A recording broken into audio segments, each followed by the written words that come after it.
Hello, dear viewer. Welcome to the Catholic League Report. I'm Mike McDonald, Director of Communications at the Catholic League, and here's Nick, our Senior Policy Analyst.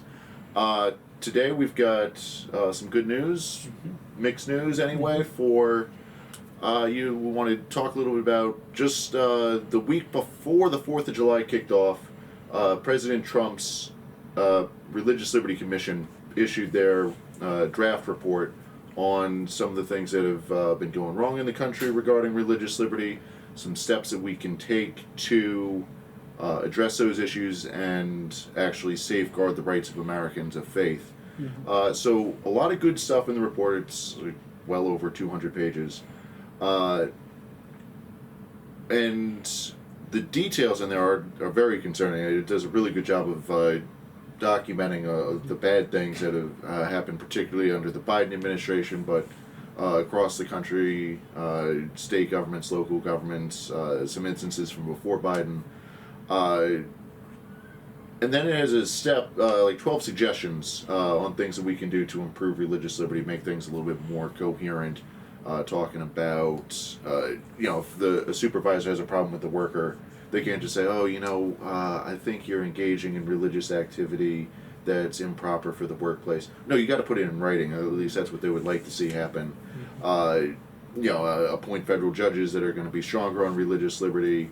Repeal the Johnson Amendment.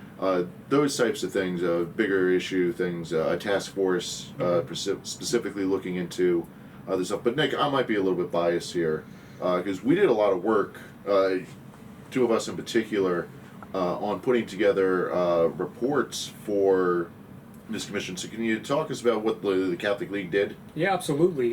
Yes, when we first heard that President Trump was creating this Religious Liberty Task Force, we knew we had to jump right in. We've done so much over the years in terms of fighting anti-Christian bias, pointing these things out in our releases. So we knew we had to make sure that they knew what we were doing. So we spent all of last year, one of our big projects was getting all those releases, putting them in a report, and then sending them along to the members of the Religious Liberty Task Force, the Commission, making sure that they knew what we were doing.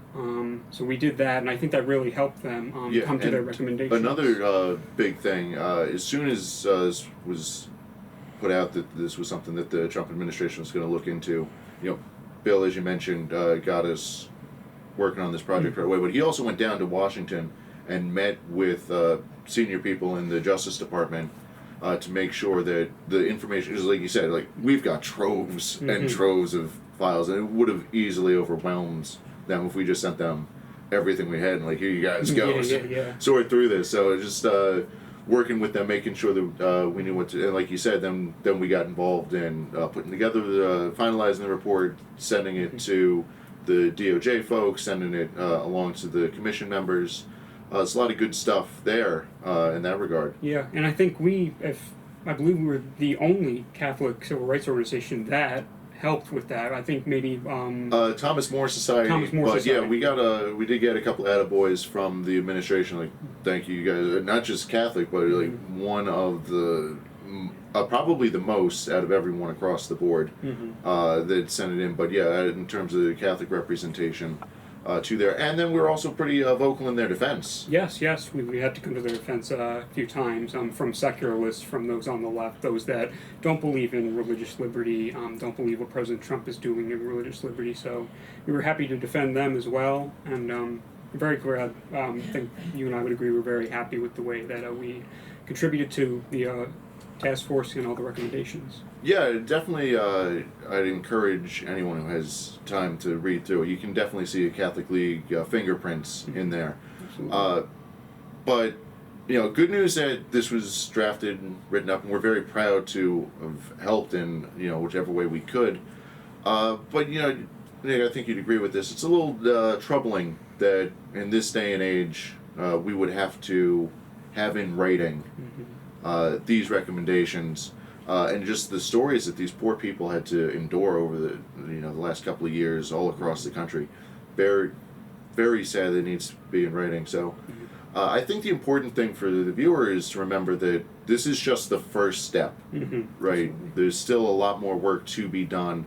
Because even if this, they're calling it a draft report because it's a public comment period and all that, even if all that goes right, unless this stuff is codified into law, unless this stuff is properly institutionalized, the next administration that's staffed with radical secularists is just going to rip this report up and go right back to those dark days. So we got to keep the effort moving forward, and I think it's safe to say that you can count on the Catholic League to be involved. Yes, 100%. We'll be there fighting anti-Christian bias and helping in any way that we can. Perfect. Well, thank you for watching. Check out our website, catholicleague.org. We got a lot of great information there, and if you could give us a like and subscribe, that will help us get the message out to more people. Thanks for watching. Thanks, Nick. Thank you.